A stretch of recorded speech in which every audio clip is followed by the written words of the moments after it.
आज का good afternoon sir. जी, तो आज का आपके करंट अफेयर्स 18 अप्रैल 2022 के सबसे पहला करंट अफेयर है कोलिजियम सिस्टम के बारे। अब ये कोलिजियम सिस्टम क्या होता है इसके बारे में थोड़ा सा समझते हैं। देखो, अगर आपने इंडिया के अंदर एक अच्छी डेमोक्रेसी मेंटेन करनी है ना, डेमोक्रेसी का अपने आप में, इंडिया को हम एक डेमोक्रेटिक कंट्री कहते हैं। डेमोक्रेसी का अपने आप में मतलब होता है वो सरकार जो लोगों के द्वारा चुनी गई है और लोगों के लिए काम करती है। For the people, by the people, of the people. ठीक है, उल्टा कर दिया पर क्रक्स यही है। ठीक है, तो ये जो डेमोक्रेसी है, डेमोक्रेसी में देखो अल्टीमेटली लोगों का रूल रह कैसे सकता है। लोगों का रूल तभी हो सकता है जब आपकी पावर 3 हिस्सों में बांटी जाए। देखो, पहले पुराने जमाने में जब एक राजा होता था, राजा इसी कारण करप्ट हो जाते थे और एक तानाशाह डिक्टेटर बन जाते थे क्योंकि इनके पास बिल्कुल एब्सोल्यूट पावर होती थी। Absolute power corrupts absolutely. किसके पास सारी पावर होगी ना, वो पक्का आदमी वो करप्ट हो ही जाएगा। इसी कारण मॉडर्न सिस्टम बनाया गया, डेमोक्रेसी जब बनाई गई कि एक अच्छी डेमोक्रेसी के लिए जरूरी है कि जो सरकार के 3 ऑर्गन्स होते हैं, कौन से 3 ऑर्गन्स? लेजिस्लेचर, एग्जीक्यूटिव, ये तीनों मैं बताता भी हूं, और तीसरा जुडिशरी। जो सरकार के 3 ऑर्गन्स हैं, इन तीनों ऑर्गन्स के जो भी काम है, जैसे लेजिस्लेचर का काम है टू मेक लॉ, कानून बनाना। एग्जीक्यूटिव्स का काम होता है टू इम्प्लीमेंट लॉ। जिस एग्जाम के आप भी तैयार कर रहे हो, आप एग्जीक्यूटिव बनोगे। ठीक है, जो कानून बने हैं वो सारी व्यवस्था को आपको लागू करवाना है।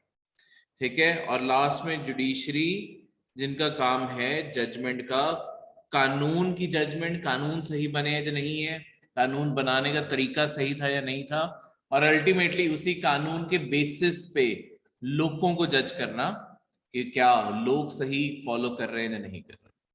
तो ये 3 आपके ऑर्गन होते हैं। पहले राजाओं के पास ये तीनों पावर्स होती थी, राजे ही कानून बनाते थे, लागू भी करते थे और लोगों को जज भी करते थे।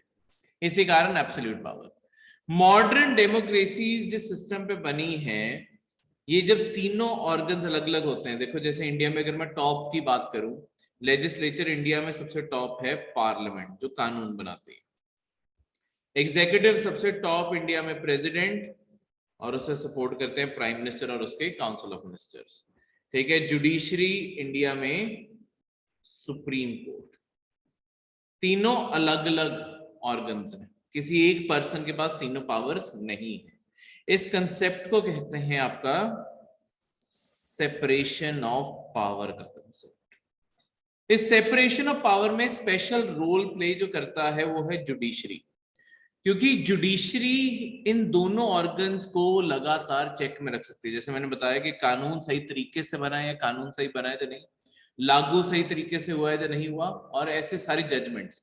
इस कारण जुडिशरी की हर टाइम ये दोनों ऑर्गन्स एक तरह से, इन दोनों, अगर ये दोनों गवर्नमेंट का हिस्सा, मतलब एक तरीके से गवर्नमेंट चलाने वाले ये लोग हैं, कानून बना रहे हैं या चला रहे हैं, इनसे हर टाइम इंडिपेंडेंट रहना बहुत जरूरी है जुडिशरी का। क्योंकि अगर जुडिशरी सरकार के अंडर काम करेगी, वो तो सरकार के कभी खिलाफ फैसले दे ही नहीं पाएगी। और इंडिया का अगर मैं तुम्हें केस बताऊं, इंडिया में 60% जो केस हैं वो गवर्नमेंट्स के अगेंस्ट ही फाइल्ड है। जितने भी हमारे कोर्ट के अंदर केस हैं, 60% केस हमारे सरकारों के खिलाफ है।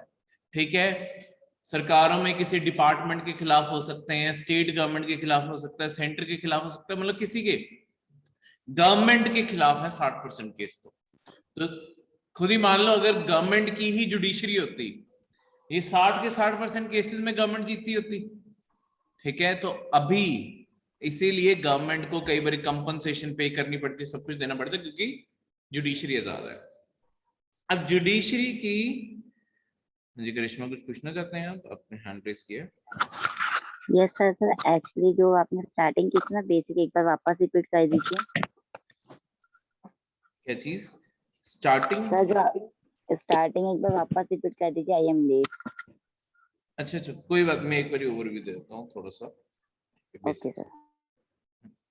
सो बेसिकली हम बात कर रहे थे डेमोक्रेसी की। डेमोक्रेसी के अंदर 3 ऑर्गन्स होते हैं, लेजिस्लेचर, एग्जीक्यूटिव, जुडिशरी।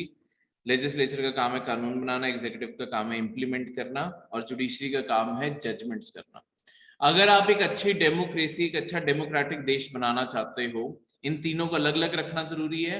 और खासकर जो इन दोनों को चेक में रखती है, आपकी पार्लियामेंट, प्रेसिडेंट, प्राइम मिनिस्टर, इन सबकी पावर को, वह है जुडिशरी। उसका इंडिपेंडेंट, गवर्नमेंट के कंट्रोल से बाहर होना बहुत जरूरी है। अब जुडिशरी की इंडिपेंडेंस में जो सबसे बड़ा रोल प्ले करती है वो है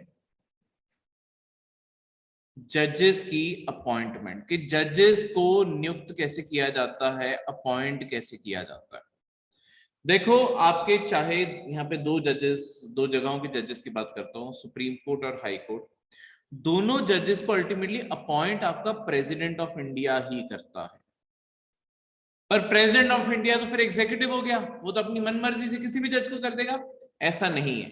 आपके कॉन्स्टिट्यूशन ने एक वेग सी डेफिनेशन दी हुई थी कि किस तरीके से जज अपॉइंट करेंगे। तो ये मामला ना बार बार सुप्रीम कोर्ट के आगे आया कि क्या प्रेसिडेंट अपनी मनमर्जी कर सकता है। देखो, आपके कॉन्स्टिट्यूशन के अंदर क्या लिखा हुआ है कि प्रेसिडेंट अपॉइंट करेगा जजेस को, सुप्रीम कोर्ट और हाई कोर्ट दोनों में। ठीक है, थोड़ा सा फर्क है, वो हाई, मैं अभी सुप्रीम कोर्ट की लाइन के अकॉर्डिंग बता रहा हूँ, हाई कोर्ट का जो फर्क है वो बाद में बता दूंगा। सुप्रीम कोर्ट के जजेस को प्रेसिडेंट अपॉइंट करेगा इन कंसल्टेशन विद, किसे, इंडिया के चीफ जस्टिस ऑफ इंडिया, ठीक है, एंड सच अदर जजेस ही थिंक्स फिट। यानी कि जो कॉन्स्टिट्यूशन के अंदर लाइन लिखी है, इसका मतलब ये है कि प्रेसिडेंट नियुक्ति का जो लेटर है, जो फाइनल साइन होंगे, वो प्रेसिडेंट के होंगे। प्रेसिडेंट पर ये जो फैसला करेगा, एक तो ये चीफ जस्टिस जो सुप्रीम कोर्ट का हेड होता है, चीफ जस्टिस ऑफ इंडिया वही बनता है। ठीक है, हाईएस्ट कोर्ट इंडिया में सुप्रीम कोर्ट है, उसका जो हेड हुआ वो चीफ जस्टिस ऑफ इंडिया हो गया। चीफ जस्टिस ऑफ इंडिया और कुछ और जजेस जो उसे लगते हैं कि ठीक इनसे सलाह लेनी चाहिए, उनकी सलाह लेके प्रेसिडेंट किसी को भी जज अपॉइंट कर देगा। ठीक है, पर ये जो डेफिनेशन है, कंफ्यूजन यही है, क्योंकि अब क्या प्रेसिडेंट के पास ही सारी पावर है? क्योंकि कंसल्टेशन, सलाह कभी बाइंडिंग थोड़ी होती है। लाइफ में आपको भी बहुत सारी सलाहें मिली हैं, कहीं मानी कहीं नहीं मानी। ठीक है, चाहे बाद में पछताए हो चाहे नहीं हो, पर सलाहें तो बहुत मिली है ना। तो क्या मतलब होगा इस लाइन का?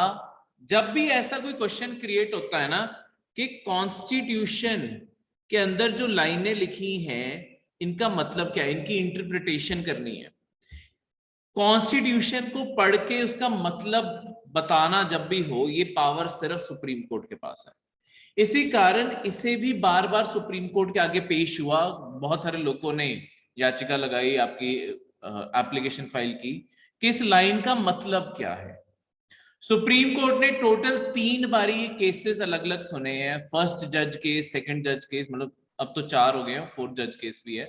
3rd जज केस में क्या हुआ था, ठीक है, आपके सुप्रीम कोर्ट ने एक फैसला सुनाया था 3rd जजेस केस के अंदर। 3rd जजेस केस के अंदर सुप्रीम कोर्ट ने अपनी इंडिपेंडेंस को मेंटेन करते हुए ये कहा कि देखो, अपॉइंटमेंट तो प्रेसिडेंट ही करेगा, पर प्रेसिडेंट अपनी मनमर्जी नहीं करेगा।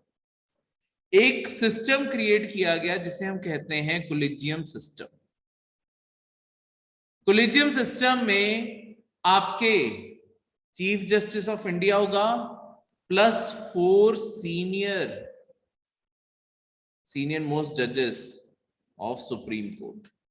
सुप्रीम कोर्ट के अंदर सीजेआई देखो सबसे बड़ा जज होता है, इसके बाद जो 4 सबसे सीनियर जज हैं, ये 5 लोग मिलके बनेंगे कोलिजियम।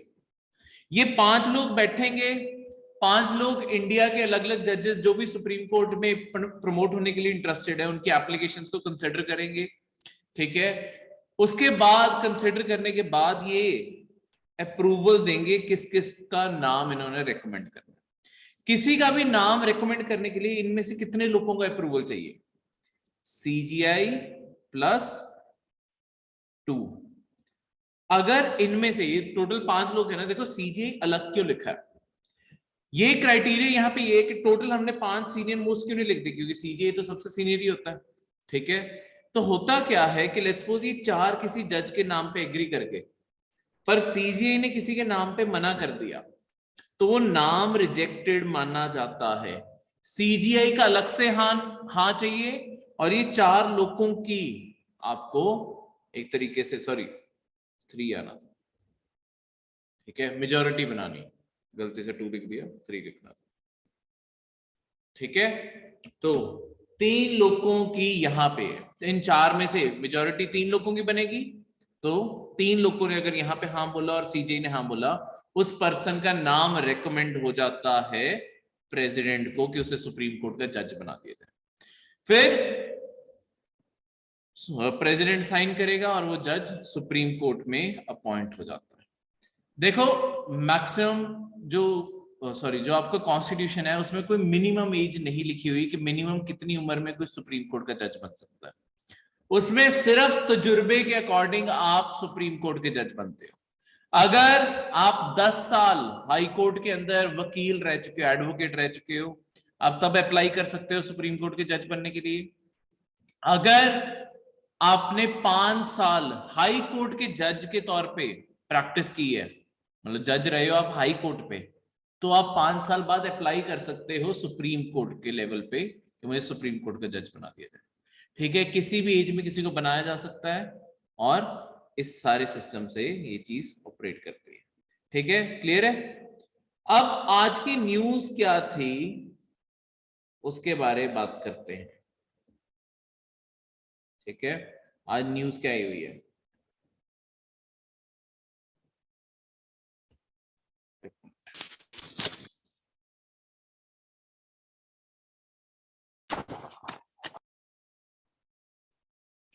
देखो आज जो आपकी पेपर में न्यूज आई हुई है, बेसिकली आने वाले कुछ महीनों में ना जुडिशरी में एक बहुत बड़ी, सर आपका माइक बार बार ऑन नहीं जा रहा है, प्लीज। हाँ, आने वाले अब कुछ महीनों में आपके सुप्रीम कोर्ट में हो क्या रहा है, देखो एक तो आपकी कोर्ट्स में भी छुट्टियां होती हैं, मतलब ऐसा नहीं होता कि कोर्ट काम करना बंद कर देता है, ठीक है। एक मिनट,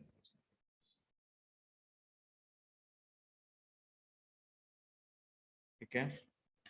तो ऐसा नहीं होता कि कोर्ट काम करना बंद कर देता, बस एक समर रिसेस कहते हैं कि उसमें कोर्ट में फंक्शनिंग कम हो जाती है, कि कम जजेस सिर्फ रखे जाते हैं, और मतलब बाकी थोड़े थोड़े वेकेशन पे जाते रहते हैं बार बार, और वर्किंग कम हो जाती है एक बारी के लिए, ताकि उन्हें भी साल में एक बारी हॉलिडे मिल सके, क्योंकि जुडिशरी का काम तो पूरे साल नहीं खत्म होता।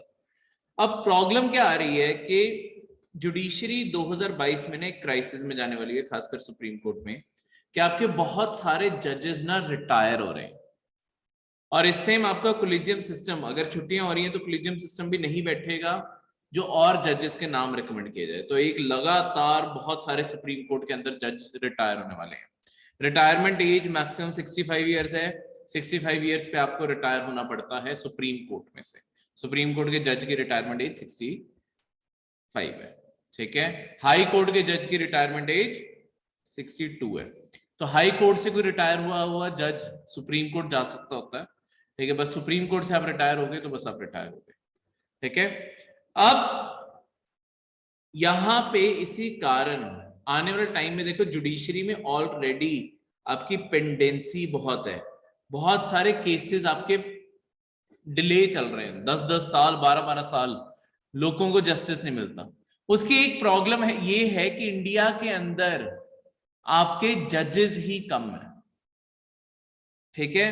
अब जजेस की अगर स्ट्रेंथ पूरी हो जाएगी तो अपने आप, मतलब अगर जजेस ज्यादा होंगे तो ऑब्वियसली ज्यादा केसेस सुन पाएंगे, ज्यादा जल्दी सुनवाई होगी, पर और ज्यादा रिटायरमेंट्स होंगी तो जजेस का नंबर और ज्यादा गिरेगा, सुनवाई जो डेट मिलेगी, जो तारीख पे तारीख जो है वो और ज्यादा मिलेंगी, और आगे मामला और ज्यादा खिंच सकता है, ठीक है, तो ये प्रॉब्लम है। यहाँ पे सारा कोलिजियम सिस्टम आपका समझाया हुआ है, आपके सुप्रीम कोर्ट के जज, ठीक है, कौन कैसे क्या रोल प्ले करता है, वो सारी की सारी चीज यहाँ एक्सप्लेन की है। क्लियर है? कुछ एक्स्ट्रा इन्फॉर्मेशन के साथ यहाँ पे सब कुछ दिया। सेकेंड करंट अफेयर है आपके ब्रिक्स के बारे में। देखो ब्रिक्स है क्या? ब्रिक्स आपके 5 देशों का ग्रुपिंग है, समूह है। ये 5 कौन से देश हैं? ब्राजील, बी से, रशिया, आर से, इंडिया, आई से, चाइना, सी से, और साउथ अफ्रीका का एस। तो ये सारे मिलके बनाते हैं BRICS. Brazil, Russia, India, China, South Africa. ये दुनिया की 5 इमर्जिंग इकोनॉमीज हैं। इमर्जिंग इकोनॉमीज का मतलब है कि जो बहुत तेजी से ग्रो कर रही हैं। ठीक है, अब ये जो वर्ड यूज किया जाता है ना, इमर्जिंग इकोनॉमीज, अब देखो इनमें से कई कई कंट्रीज के लिए कंट्रोवर्शियल हो गया है, क्योंकि आपका ये जो वर्ड बनाया गया था ना, और जो ब्रिक्स जहां से आया था, ये ना आपके 2000 जब साल शुरू हुए थे, तब इन 4 देशों के लिए, ओरिजिनली आपका साउथ अफ्रीका इसका हिस्सा नहीं था, ये 4 देशों के लिए ना, एक आपके गोल्डमैन सैक एक बैंक है दुनिया में, उसने प्रिडिक्ट किया था कि आने वाले सालों में ये 4 देश बहुत ज्यादा ग्रो करने वाले हैं। ठीक है, तो उन्होंने ये टर्म अपने लूजली अपने पेपर्स में लिखी थी, ब्रिक। तो यहां से इन देशों ने, इंक्लूडिंग इंडिया, हमने ये टर्म पिक की और हमने ये ऑर्गेनाइजेशन बनानी शुरू की। ठीक है, बाद में हमें साउथ अफ्रीका ने भी ज्वाइन कर लिया था, इस कारण हम ब्रिक्स बन गए। ये जो है, ये सारे की सारी हम डेवलपिंग इकोनॉमी है, हमारी इकोनॉमी लगातार ग्रो कर रही है, देश में और ज्यादा इन्वेस्टमेंट, निवेश आ रहा है, और ज्यादा ग्रोथ हो रही है, और ज्यादा बिजनेस स्टार्ट हो रहे हैं। ये सारी चीजें इंडिया की ग्रोथ है।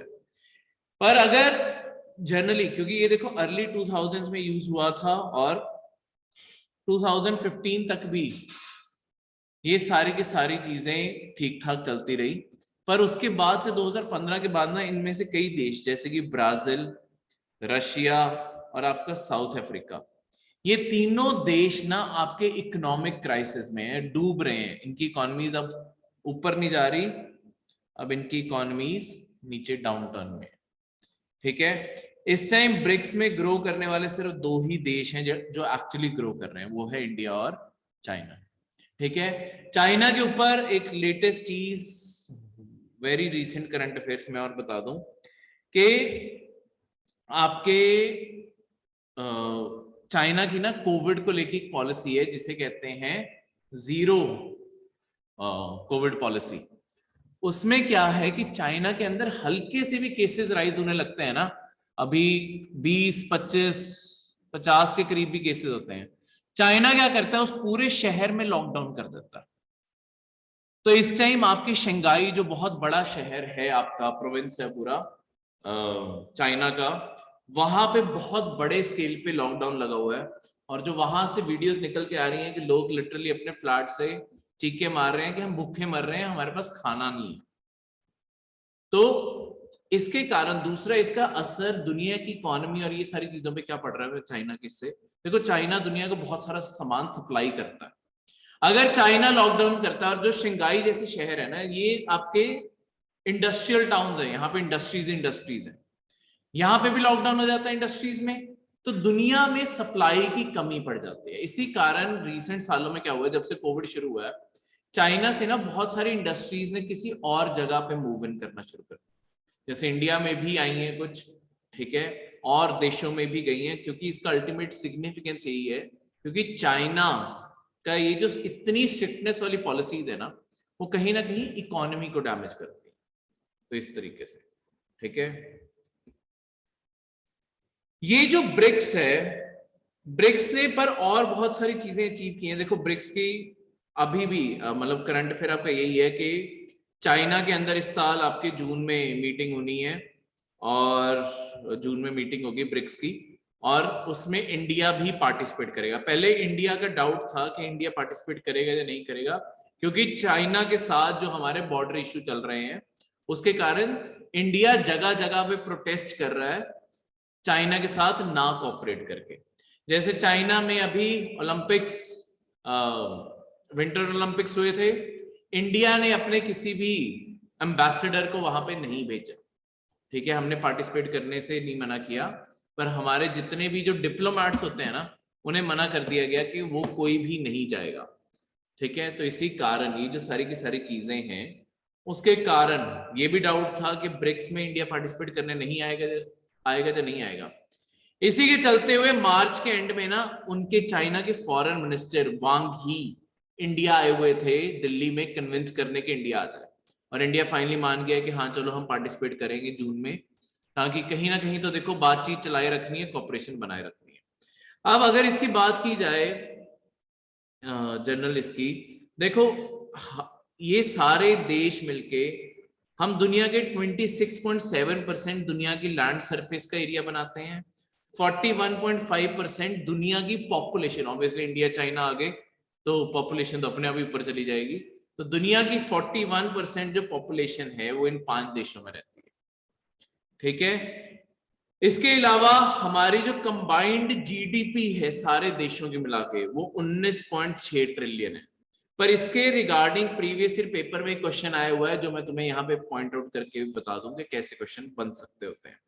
देखो 19 पॉइंट, ये हम आईआर में भी इन देशों को अलग से करेंगे, पूरी जीडीपी यानी कि एक साथ हम सबकी इकोनॉमीज को जोड़ दोगे 19.9 ट्रिलियन है।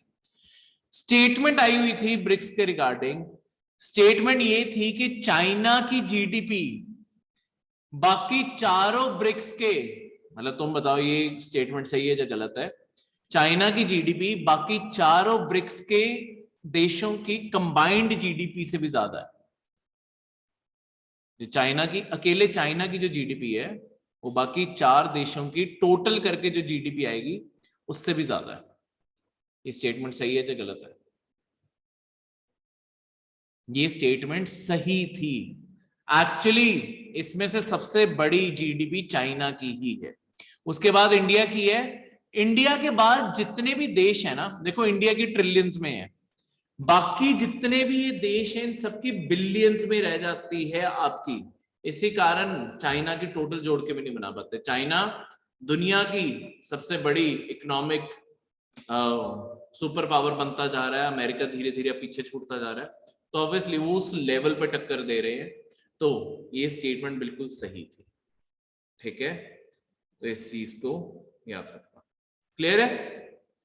तो अब ये सारी, अब फिर ब्रिक्स का सिग्निफिकेंस रह क्या गया? देखो इस टाइम अगर और ज्यादा क्राइसिस में देखोगे, रशिया के ऊपर खासकर प्रेशर बना हुआ है यूक्रेन वॉर के कारण, वेस्टर्न कंट्रीज इसे बुलाना नहीं चाहती, तो बेसिकली रशिया और ज्यादा ब्रिक्स के ऊपर डिपेंडेंट करेगा, ठीक है। हम आपस में मिलके देखो, जैसे रशिया के ऊपर डॉलर के ऊपर बैन लग गया कि रशिया डॉलर नहीं यूज कर सकता, वेस्टर्न कंट्रीज ने अपनी करेंसी सीज करके रख दी है ना रशिया के लिए, सैंक्शन लगा के। तो आपके रशिया ऐसे भी कर सकता है ब्रिक्स के थ्रू डीलिंग के चाइना से उनकी करेंसी में, युआन में, और इंडिया से रुपी में, इन सारी चीजों में हम डीलिंग कर लें, ठीक है, कि रशिया हमसे सामान खरीद ले, हम उनसे सामान खरीद लें, इस तरीके से हम काम कर सकते हैं, ठीक है। क्लियर है? थर्ड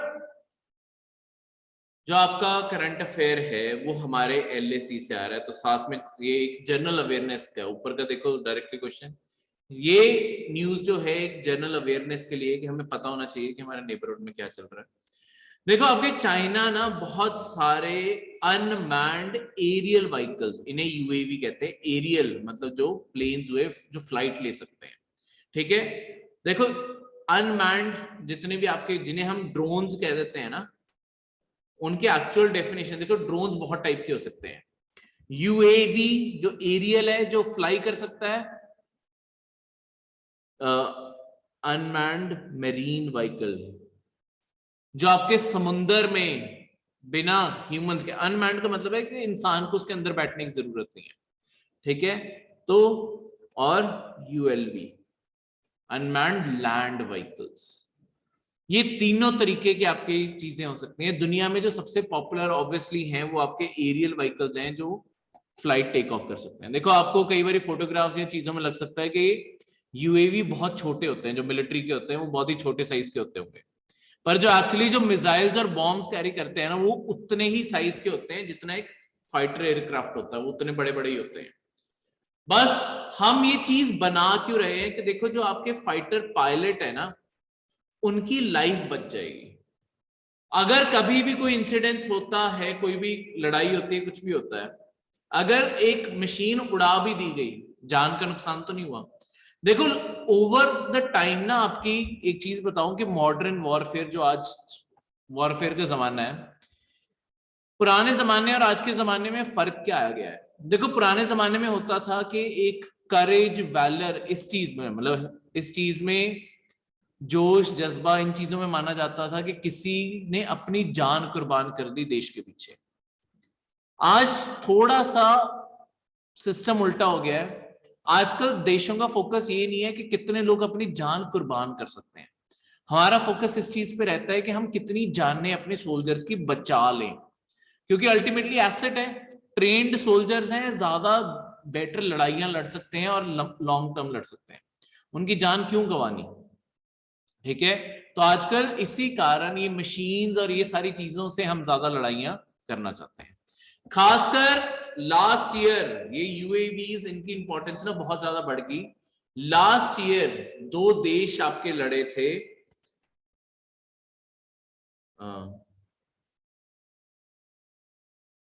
अर्मेनिया, सॉरी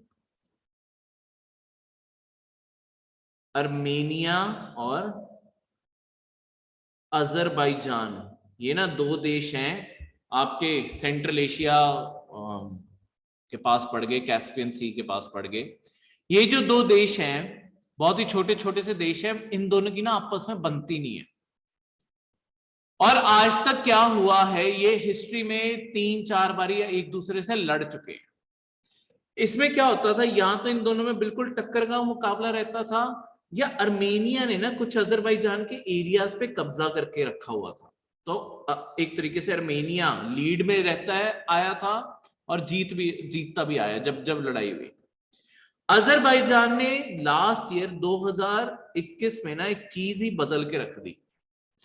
अजरबैजान ने बहुत सारे ड्रोन्स खरीदे, कुछ टर्की से खरीदे, कुछ आपके इजराइल से खरीदे। इन्होंने अपनी एक बहुत ड्रोन की फ्लीट बनाई, और इस बारी अजरबैजान ने हमला किया अर्मेनिया के ऊपर। अर्मेनिया कॉन्फिडेंट था कि इतनी बारी अजरबैजान को हराया, इस बारी भी हराएंगे, पर ड्रोन्स ने रूप ही बदल के रख दिया वॉरफेयर का, और अर्मेनिया बुरी तरीके से हारा है। अर्मेनिया को अपनी टेरिटरीज बल्कि अब सरेंडर करनी पड़ी है, ये तो इन्होंने वापस ले ली, इधर सरेंडर करनी पड़ी है, फिर जाके पीस हुई है। तो अजरबैजान की ये जो इस वॉर ने जो सिग्निफिकेंस दिया ना, सडनली सारी दुनिया को एहसास हो गया कि हमें ड्रोन्स और चाहिए। उसी के बाद इंडिया की आर्म फोर्सेस भी देखोगे हमने ड्रोन्स खरीदने बढ़ा दिए हैं, हमने अपने खुद के ड्रोन्स डेवलपमेंट प्रोग्राम भी बढ़ा दिए हैं। ठीक है, इसी तरीके से जो चाइना है ना, चाइना आपकी इस टाइम जो सारे की सारी हमारी एलएसी जो चाइना के साथ बॉर्डर है, चाइना वहां पे बहुत सारे ड्रोन्स डिप्लॉय भी कर रहा है। ठीक है, और उसके बाद वहां पे एक्सरसाइजेस भी कंडक्ट कर रहा है उनके साथ कि अगर ड्रोन्स यूज करने पड़े तो वो उस लेवल पे वॉर की तैयारी कर रहे हैं कि अगर यूएवी यूज करें। इंडिया भी कर रहा है, हमारे भी वहां पे ड्रोन्स प्लेस्ड हैं, पर हमने ज्यादातर यूएवी जो रखे हैं वहां पे वो सर्वेलेंस है। देखो यूएवी अलग अलग काम कर सकते हैं। सर्वेलेंस होते हैं ऐसे ड्रोन्स जो लगातार, सर्वेलेंस ड्रोन्स ऐसे होते हैं जो 24 घंटे के करीब उड़ पाते होते हैं, तो बहुत ही कम फ्यूल पे लगातार हवा में फ्लाई करते रहेंगे। उनके नीचे कैमरा सेंसर्स होते हैं, वो सारी लाइव इमेजेस भेजते रहते हैं, तो पता चलता रहता है कि यहाँ पे क्या हो रहा है। तो हमने सर्वेलेंस ड्रोन्स लगातार रखे हैं ताकि चाइना की मूवमेंट पता लगती रहे। इसके अलावा आपके ड्रोन्स होते हैं जैसे कि कामाकाजी ड्रोन्स, एक और होती है कामाकाजी। क्या होते हैं कि बेसिकली इन्हें ना तुम ड्रोन्स को मिसाइल की तरह छोड़ते हो, ये ड्रोन्स हवा में उड़ते रहते हैं जब तक इन्हें टारगेट ना मिल जाए।